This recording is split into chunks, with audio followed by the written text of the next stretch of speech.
¿Cómo estamos? ¿Bien? Bueno, en los tiempos de Jesús había ciertas profesiones o ciertas personas que se dedicaban a ciertas cosas. Y hoy vamos a ver acerca de los publicanos. ¿Ustedes saben lo que es un publicano? ¿Alguien ha oído lo que es un publicano? No es un publicista, es un publicano. ¿Sí? Bueno, los publicanos en aquel entonces servían al gobierno de Roma. ¿Sí? Ellos estaban encargados de recaudar los impuestos, Secretaría de Hacienda y Crédito Público. Se dedicaban a simplemente recaudar lo que le correspondía a quién? César. Y ellos, a pesar de ser del pueblo de Israel, servían a quién? A Roma. Servían a aquellos que oprimían a quién? A sus propios hermanos. Y era una profesión, entonces les pagaba Roma. En aquel entonces, este tipo de trabajo que hacían los publicanos no le agradaba a todo tipo de personas, sobre todo a los judíos, porque era como un trabajo que iba en contra de ellos mismos. Porque aparte, ¿qué creen que eran los publicanos? Ellos recogían, ahora sí que lo que le correspondía a Roma, y si por ejemplo Roma pedía el 16%, como aquí lo piden, ellos cobraban el 20%. Entonces, ese 4% se lo quedaban ellos. O sea, eran un poco corruptos, o mucho corruptos, y por eso no los querían, la verdad, no los querían. Es como hoy en día los políticos, ¿no? Sin hablar mal de ellos, pero por ejemplo podemos ver al gobernador de Veracruz, señor Duarte, que ahorita por cierto está, creo que prófugo de la justicia, no sabemos, pero hubo un desfalco tremendo en el estado de Veracruz por tomar de más lo que no te corresponde. Hoy creo que capturaron a 2 de su gabinete y ya los metieron a la cárcel, y ha traído mucha información a México esto. O sea, nos ha, pues en cierta manera, ver cómo un político toma las cosas que no le corresponden. Entonces, podemos ver esto. No sé qué opinión tenemos hoy en día de los políticos, pero no creo que sea muy bueno. ¿O sí es bueno? Pues más o menos. Aunque ahí dice la Biblia que hay que orar por ellos. Vamos a abrir nuestra Biblia en lo que es Mateo 9. Y exactamente vamos a hablar de un personaje que era publicano. Mateo 9:1. Vamos a leerlo hasta el versículo 13. Todos juntos, al unísono, 1, 2, 3. Pasando Mateo 9:9. ¿Sí? 9:9. ¿Listos? 1, 2, 3. Y vio un hombre llamado Mateo, que estaba sentado al banco de los tributos públicos, y le dijo: sígueme. Y se levantó y le siguió. Y aconteció que estando él sentado a la mesa en la casa, he aquí que muchos publicanos y pecadores que habían venido se sentaron juntamente a la mesa con Jesús y sus discípulos. Cuando vieron los fariseos dijeron a los discípulos: ¿por qué come nuestro maestro con los publicanos y pecadores? Al oír esto, Jesús les dijo: los sanos no tienen necesidad de médico, sino los enfermos. Y pues, y aprended lo que significa: misericordia quiero, no sacrificio, porque no he venido a llamar a justos, sino a pecadores para que se arrepientan. Bueno, ya leímos esta parte de la Escritura, y aquí vemos que podemos ver el llamamiento de Jesús. ¿Sí? El llamamiento de Jesús, ¿para qué? ¿O para qué? ¿Para qué es? Aquí vemos en el versículo 9 de capítulo 9. Antes de esto, Jesús había sanado a un paralítico. ¿Sí? Dice que bajando de la barca, pasó al otro lado y vino a su ciudad, y sucedió que le trajeron un paralítico tendido sobre una cama. ¿Sí? Le trajeron este paralítico y él lo sanó. Pero antes de sanarlo le dijo: ten ánimo, hijo, tus pecados te son perdonados.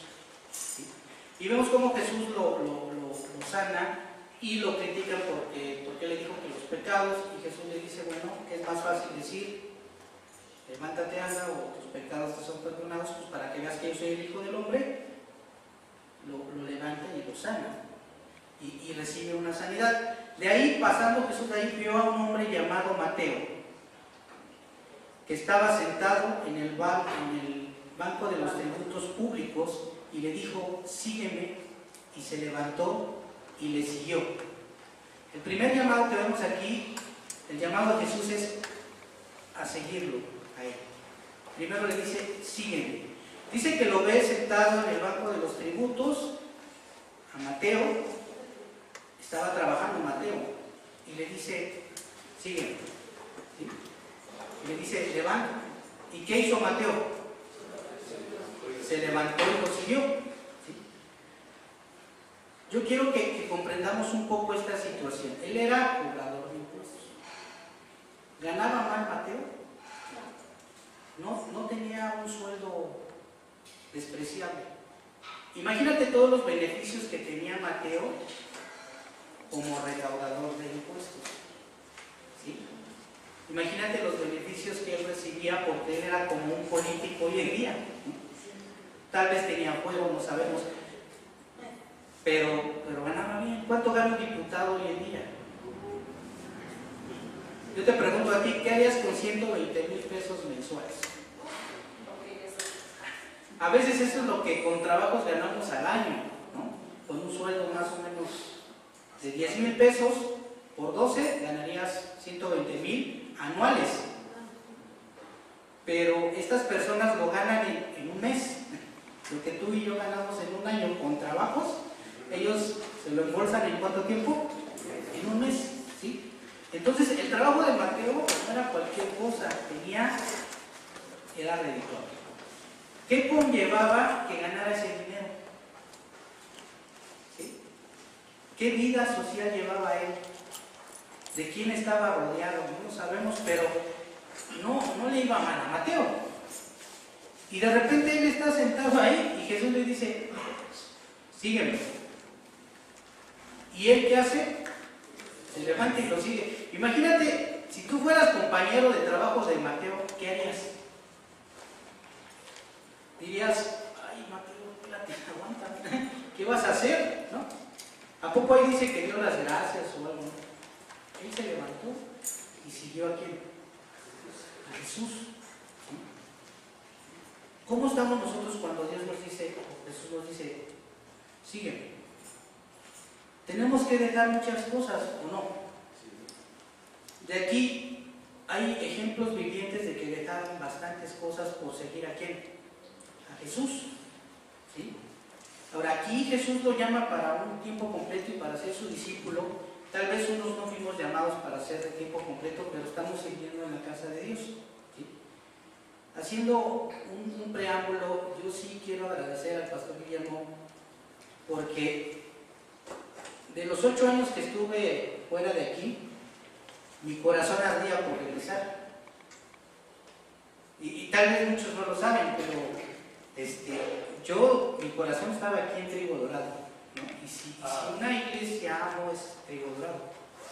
Y si algunos pastores amo es a Guillermo Yaducas, porque Dios me plantó aquí. ¿Sí? Estos 8 años fueron de preparación y todo este tipo de cosas, pero cuando yo le dije al pastor, oye, quiero regresar, no me dijo, no me dio la espalda, no me dijo nada malo, sino simplemente me aceptó. ¿Sí? Y yo le doy gracias a Dios porque yo fui plantado aquí con un propósito. Y cuando Jesús me dijo, sígueme, me lo dijo aquí, en este lugar. ¿Sí? Y yo deseaba regresar a este lugar. No me fui, no me abandoné al mundo ni nada de eso. Yo estaba congregándome, sirviendo a Dios en otro lado, con mi familia, con mis hijos. Y Dios me bendijo también, aprendí muchas cosas, no lo puedo negar, pero es una bendición estar en este lugar, ¿no? Si me preguntan con el que está a tu lado, dile, es una bendición que estemos aquí, estás en un buen lugar donde hay palabra, sana doctrina, donde la alabanza y la adoración a Dios es primordial y el servicio sobre todo aquí. ¿Quién sirve como trigo dorado? Dios es bueno. Entonces hay que valorar en el lugar donde estamos. Aquí Dios nos dijo, sígueme. ¿Quiénes somos nosotros para decirle a Jesús, ¿por qué me elegiste a mí? No. Y yo, ¿por qué no? Yo quiero que pienses un poquito en el trabajo que haces dentro de la congregación y donde te encuentras. Y fue un llamado de Dios, de Jesús, diciéndote, Eli, sígueme, o Cabet, sígueme. Y no es cualquier llamado. Ahora imagínate, Mateo trabajaba para Roma. ¿Y quién lo contrató en ese momento? Bueno, si pudiéramos decir, Cristo, ¿no? El reino de Dios. Por eso yo creo que él no dudó, no sé si Dios lo preparó de antemano a él, no sabemos qué pasó en la vida de Mateo. Pero en el momento que le dijo, sígueme, ¿qué hizo? Se paró y lo siguió. Y no lo dudó. O hay veces que hay duda en él. O le dijo Mateo a Jesús, espérame tantito, déjame capacitar a otro publicano para que haga las cosas como yo las hago bien, y yo regreso después. Y ya después regresas y ya me voy contigo. ¿Lo hizo? Ahí, como te digo, dejó el banco de tributos y ¿qué hizo? Lo siguió. Entonces el primer llamado que hace Jesús a nuestras vidas es, sígueme. Y como les decía, sígueme conlleva muchas cosas. Tal vez nosotros, hoy en día, no sé si sea nuestro caso, podamos estar todavía entre el sígueme y a ver si me aviento o no me aviento, como cuando estás en la orilla de la alberca, ¿no? Y me aviento o no me aviento, ¿no? Y hasta que te avientas es cuando disfrutas la alberca. Mientras estás ahí en la orillita, me aviento o no me aviento, ¿qué pasa? No pasa nada, ¿no? Entonces a veces así estamos, como que me aviento o no me aviento, lo sigo o no lo sigo. Y aquí vemos la determinación que tuvo Mateo de decir, te voy a seguir. ¿Con qué propósito te voy a seguir, Jesús? Y aquí podemos ver que después fue su discípulo. Y hubo una bendición grande para Mateo.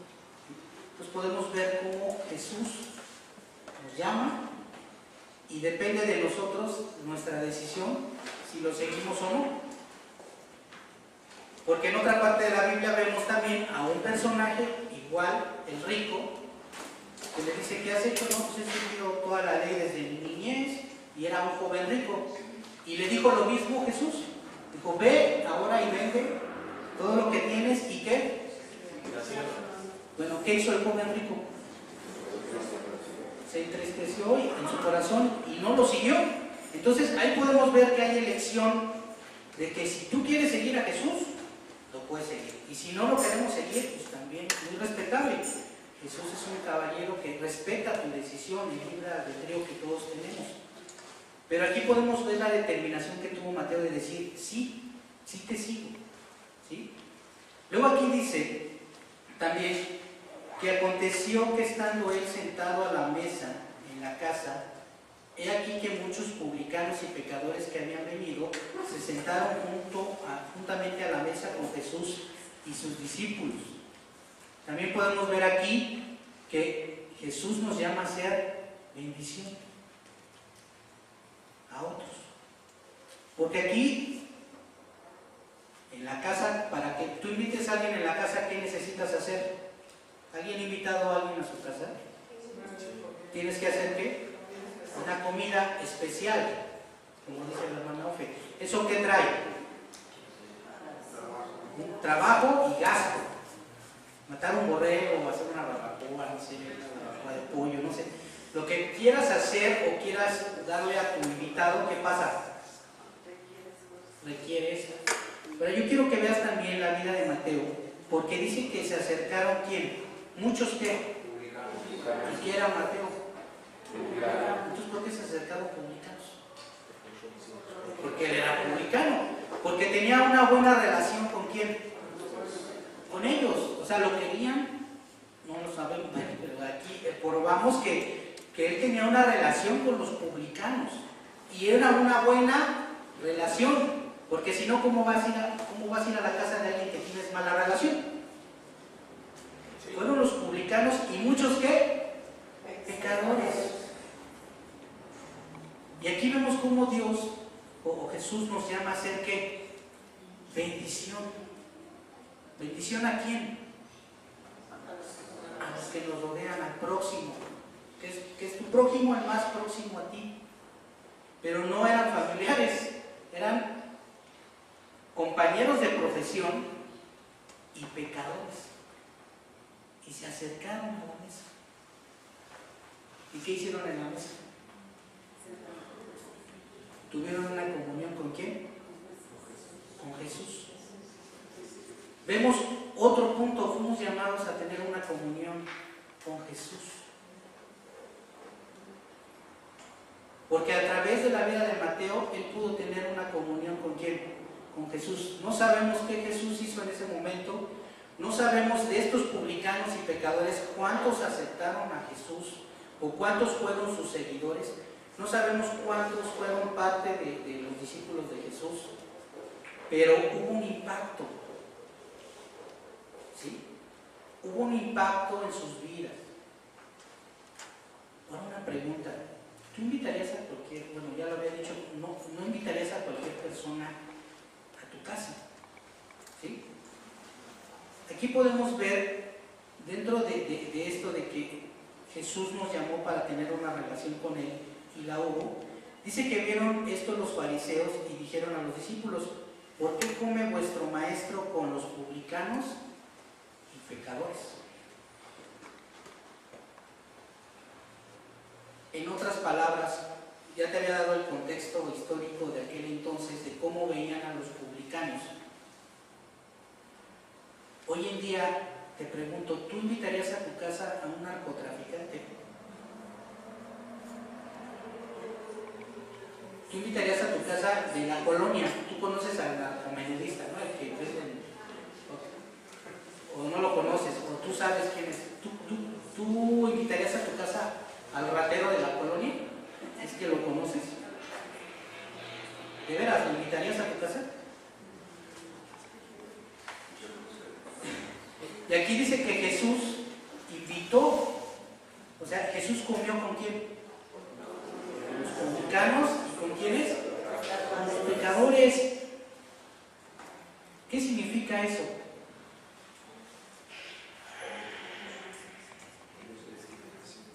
Que Jesús tenía un corazón de ¿qué? Hacia esas personas. ¿Tú no crees que Jesús pueda, por ejemplo, salvar a Chapo Guzmán?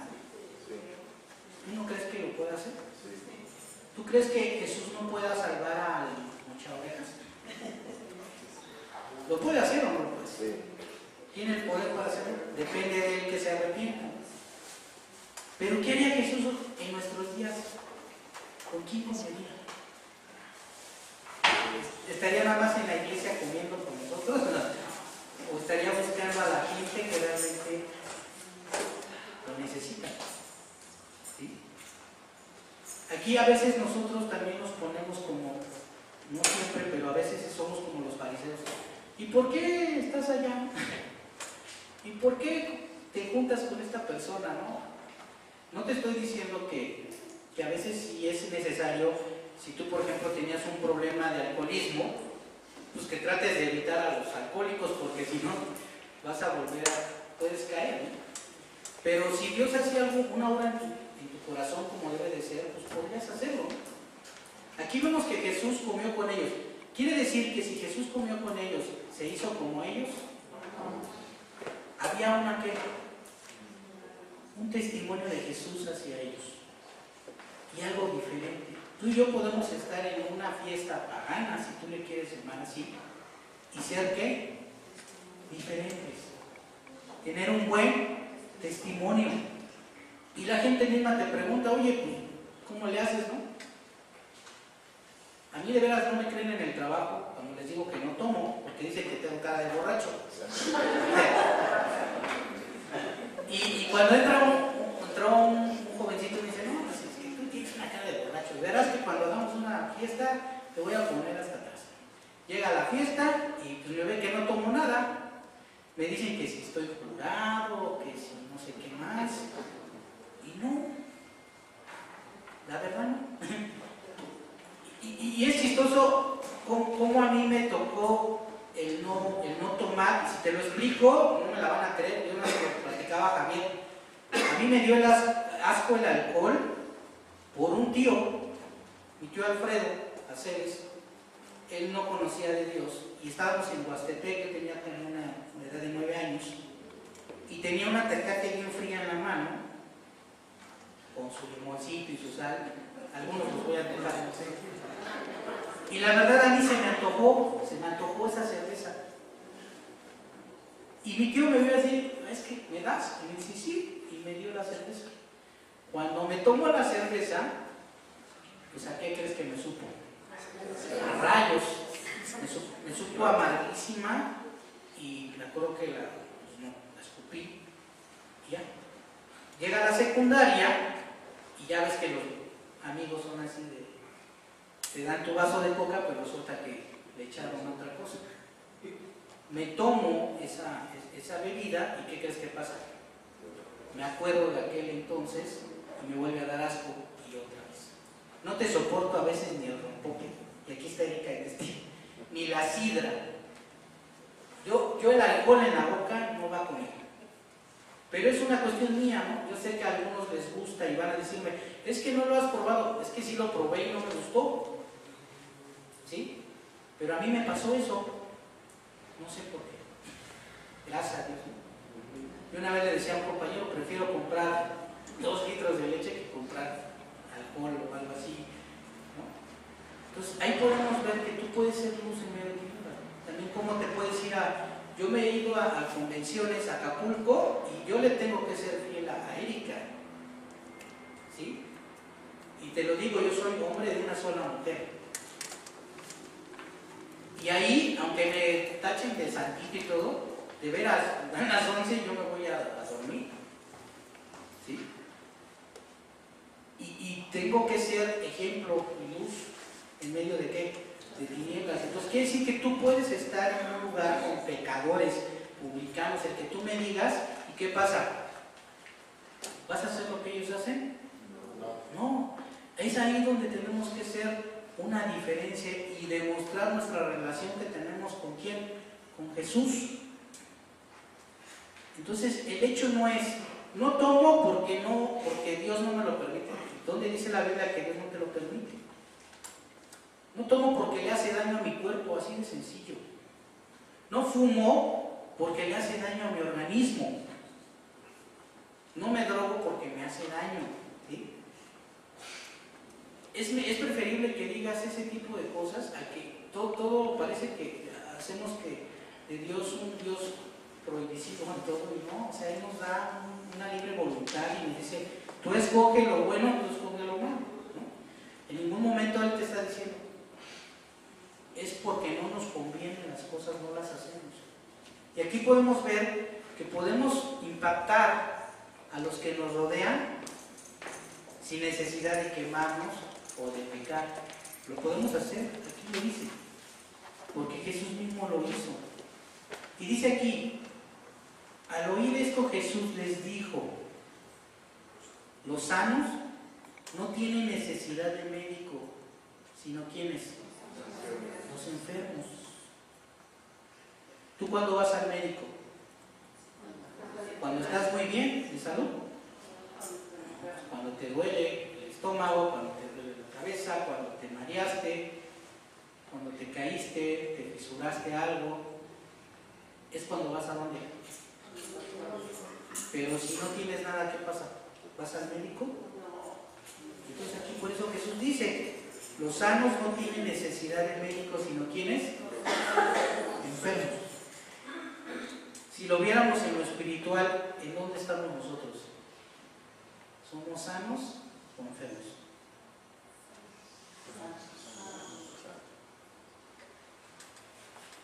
Pero necesitamos de Jesús.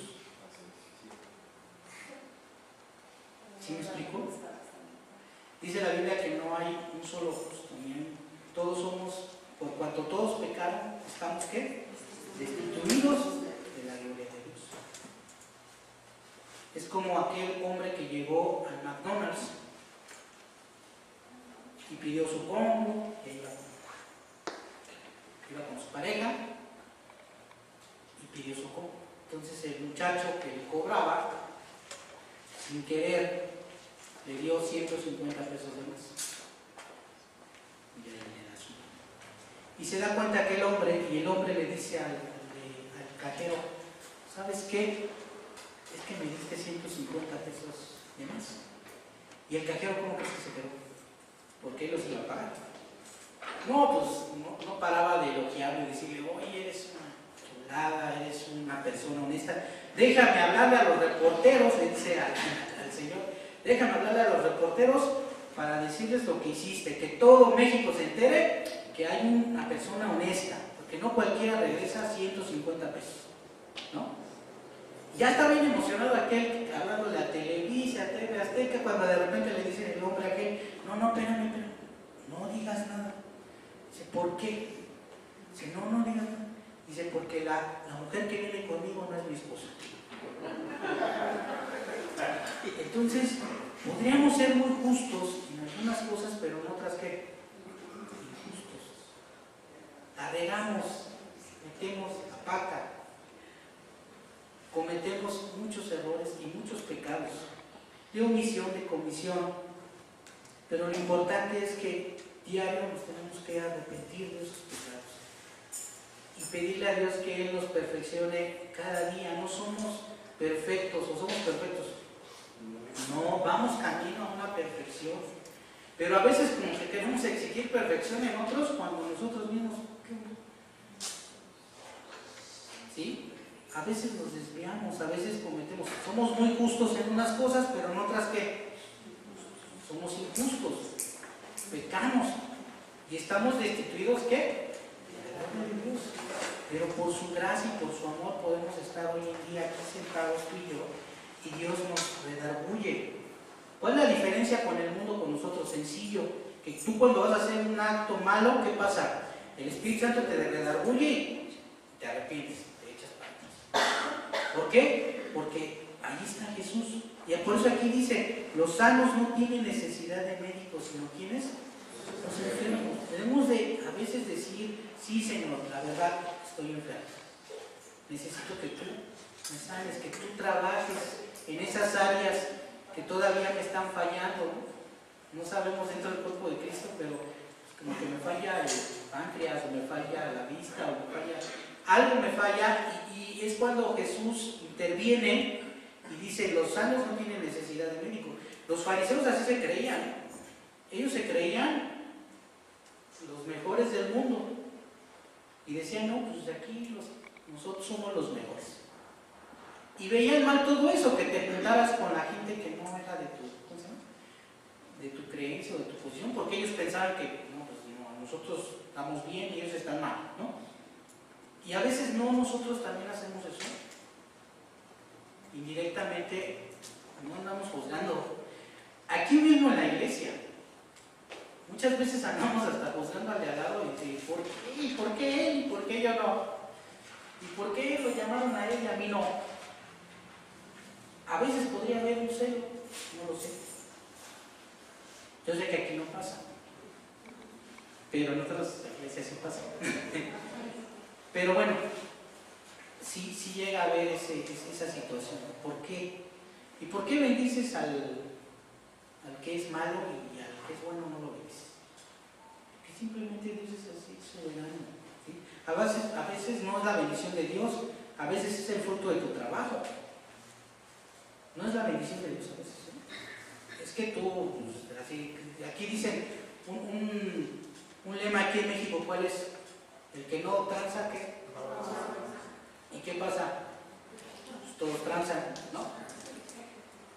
Y tienen dinero, pero ¿por qué tienen dinero? ¿Porque es bendición de Dios?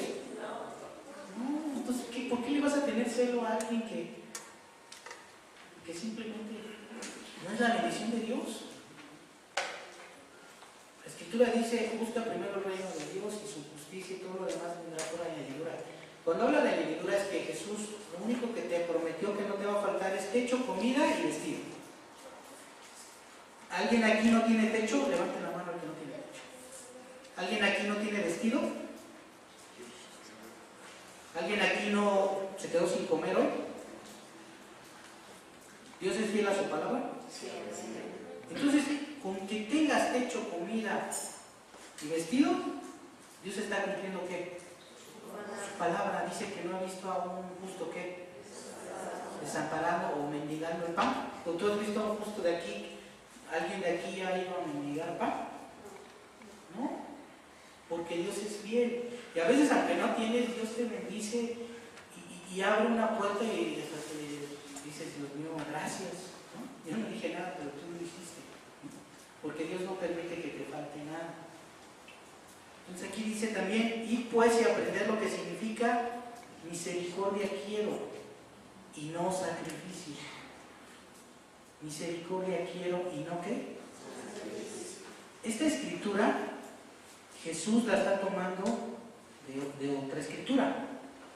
En Oseas 6:6, si gustas ir a Oseas 6:6.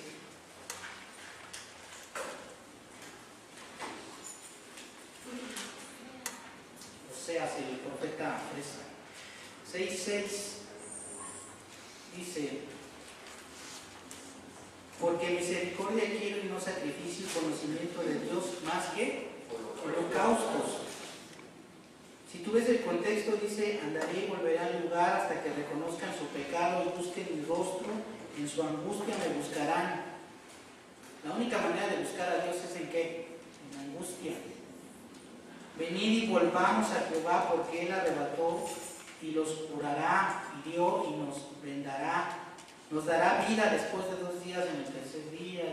Y termina diciendo: porque misericordia quiero y no sacrificio, y conocimiento de Dios más que holocaustos. Entonces, ¿por qué se lo dijo a los fariseos? Porque ellos estaban más preocupados, ¿por qué? Por ofrecer sacrificio. Ellos pensaban que ofreciendo sacrificio ya estaba todo arreglado. Y aquí Jesús les dice: si entendieran un poco lo que es misericordia quiero, aprender lo que significa, aprende lo que significa misericordia quiero y no sacrificio. Tenemos, hermanos, que ser más misericordiosos con los que están afuera, con los que nos rodean. Tenemos que mirarlos como los ve Jesús, con ojos de amor. Hasta que hagamos eso, hermanos, ellos van a ver a un Dios vivo y va a empezar a haber un cambio. Tenemos que tener misericordia. No digo que lo que hacemos aquí, hacemos sacrificios vivos de alabanza a Dios en la casa de nuestro Dios, pero allá afuera, ¿qué onda? ¿Qué nos pasa? ¿Qué hacemos afuera con los que necesitan qué? Misericordia. Y no vamos muy lejos. ¿En tu familia alguien necesita misericordia? ¿Qué tipo de misericordia? De todo tipo. Créeme que hasta un mensaje es un acto de misericordia. Tú no sabes en ese momento que tú mandas el mensaje lo que puede pasar. Un abrazo puede ser un acto de misericordia, ¿sí o no? Un perdón, aunque tú no hayas hecho nada, pedir perdón sin que tú hayas hecho nada, ¿no es un acto de misericordia? Sí. ¿Una sonrisa no será un acto de misericordia? La otra vez, en broma, le decía a Normita, porque me mandó de una canción, y en broma se lo dije, pero tiene mucho que ver también, que le decía: cuando llegues con Jesús te va a decir, porque tuve la necesidad de un hijo y me lo mandaste, entra en el gozo de tu Señor. A veces, de veras, esos detallitos tan pequeños, Dios los ve. Porque dice, tuviste necesidad de agua y me diste de beber. Tuve hambre y me diste de qué? Yo sí te invito que en el momento, yo sé que muchos lo hacen, pero si tú sientes que alguien pone en tu corazón, dale esto, y vas y se lo das. Ve y dale de comer aquí. Pero Señor, tú no sabes quién es, ve y dale de comer. Tú no sabes el impacto que puede hacer Dios. Por eso dice entender lo que es misericordia, quiero y no sacrificio. Esto es de acción, hermanos. Esto es de llevarlo más allá de la congregación. ¿Sí? Yo aquí te puedo decir varios hermanos y te puedo dar testimonio, no voy a decir nombres, que han sido de bendición a mi vida en muchas cosas. Y que son detalles que Dios ve con agrado. ¿Sí? Dios lo ve y dice, ah, mira, y todos tenemos una recompensa. Dios va a recompensar todo eso. Todo eso que hagamos con amor, con un corazón bueno, Dios lo va a recompensar. Ahora tenemos que dar estas nuevas noticias, por eso aquí dice, misericordia quiero y no sacrificio, porque no he venido a llamar justos, sino que pecadores al arrepentimiento. ¿Cómo podemos compartir nuestra fe para llevar a los pecadores al arrepentimiento? Primero, relacionándote con ellos. Yo recuerdo a mi abuelita Conchita, una mujer de veras que Dios la usaba de una manera poderosa. Iba yo con el tío Rómulo, con mi tía Silvia, en ese tiempo pues todavía estaba aprendiendo a tocar, y ella solita llenaba la iglesia, bueno, en la casa donde íbamos a compartir. Ya mi tío Rómulo predicaba y ya mi tía Silvia trabajaba con los niños, yo con la alabanza. Pero ¿sabes cómo era su forma de evangelizar de mi abuelita? Sencillo, llegaba con la jefa de la casa y le decía, oiga, qué bonitas flores tiene. Y empezaba a hablar de las flores. Y empezaba, ay, mire, este es un tulipán. Y la señora de la casa le decía, sí, que no sé qué, ¿quiere pasar? Ya cuando rompían el hielo, pasaba a la casa de mi abuelita. Ya hablaban de todo y ya acababa mi abuelita. En la tarde les espero en la reunión. Vamos a tener una reunión en casa de fulano de tal. Los esperamos a las 6. Sí, ahí vamos a estar, ¿verdad, viejo? Y ya le decía al esposo, ¿no? Y iban la gente. Ella solita llenaba la iglesia. Bueno, la casa. Ya lo demás. Y era una persona analfabeta, bueno, no sabía leer ni escribir. Pero ¿cómo tenía eso? Dios, de veras, a mí me impresionaba cómo a través de hablar con una persona de flores. ¿Te acuerdas? Ya como también hermano mismo se acuerda de mi abuelita, pues, era tremendo cómo hacía las cosas y cómo a través de la plática podía traer a la gente al evangelio. Tal vez ella nada más hacía ese trabajo, pero lo demás él lo hacía. Y era un lugar lleno, o sea, gente, familias, 5 o 6 familias, y había una obra de evangelismo en ese momento. Y Dios hacía cosas poderosas en las personas.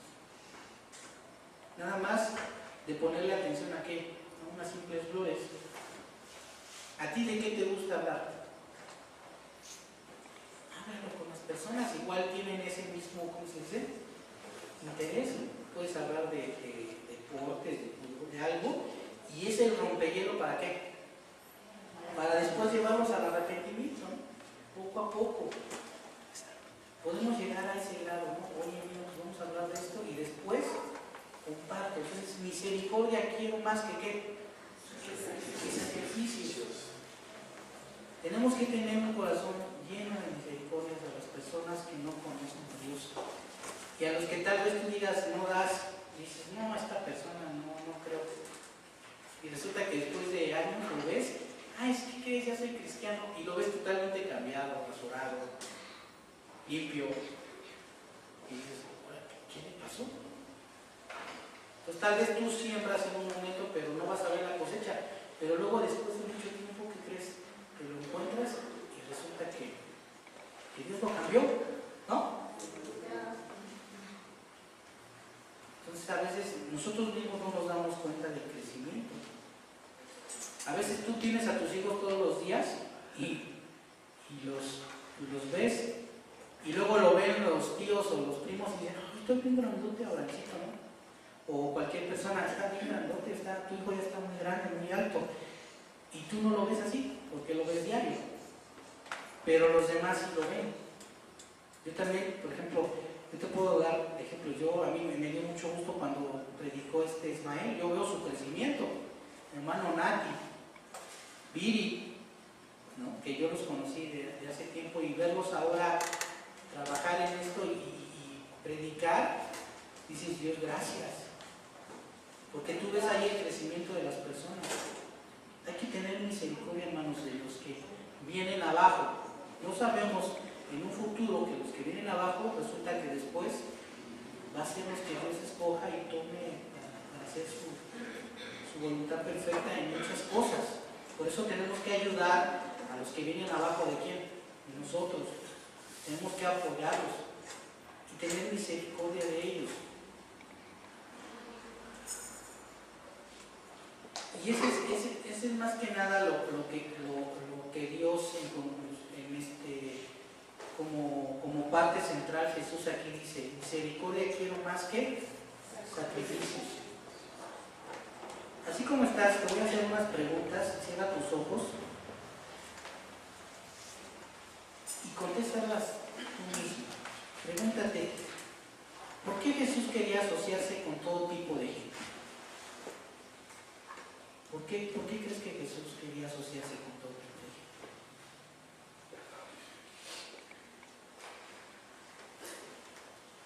¿A qué grupo pertenecemos? ¿Sanos, enfermos, justos o pecadores?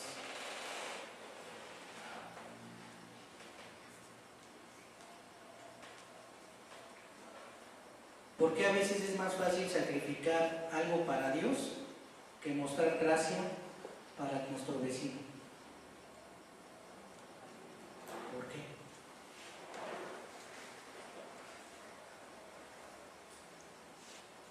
Y ahí como estás, yo te invito a que, así como estás con tu rostro inclinado, pienses primero en un familiar. Piensa en un familiar que necesita misericordia aquí. Ahorita piensa en uno. Y piensa ¿qué haría Jesús en tu lugar con ese familiar? ¿Cómo lo vería Jesús? ¿Qué cosas haría Jesús para hacerlo sentir bien? ¿Qué haría Jesús para que él llegara y se arrepintiera de sus pecados? Piensa en ese familiar ahorita.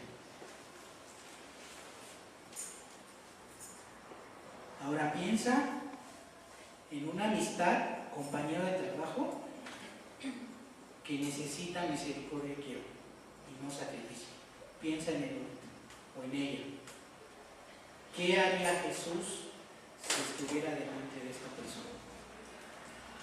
¿Qué le aportaría? ¿Qué le ayudaría? ¿Qué le diría? ¿Cómo lo trataría? ¿Qué haría en tu lugar?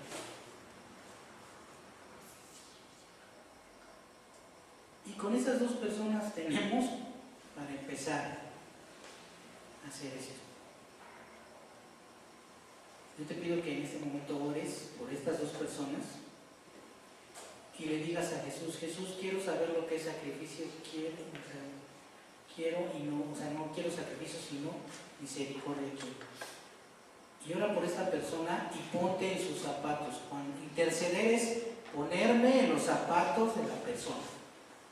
Interceder es ponerme en el lugar de la persona. Ponte en su posición, ponte en su lugar. Piensa un poquito en esta persona y di, Señor, la verdad, la he juzgado de más y no he hecho nada por ella. Y ora por ella. Dile, Señor, venga, bendigo, dame tu de nuevo, dime cómo le voy a acercar a ella, cómo le voy a hablar, cómo voy a llegar a su corazón. Porque acuérdate que el que convence de pecado es el Espíritu Santo. Pero nosotros tenemos que llegarle a la persona de una manera amorosa, no de una manera agresiva. Ponte en sus zapatos. Señor, te damos gracias en esta hora. Te damos gracias porque tú estás con nosotros. Te pedimos que tú pongas tu amor en nosotros y que entendamos que es misericordia, quiero, Señor. Que podamos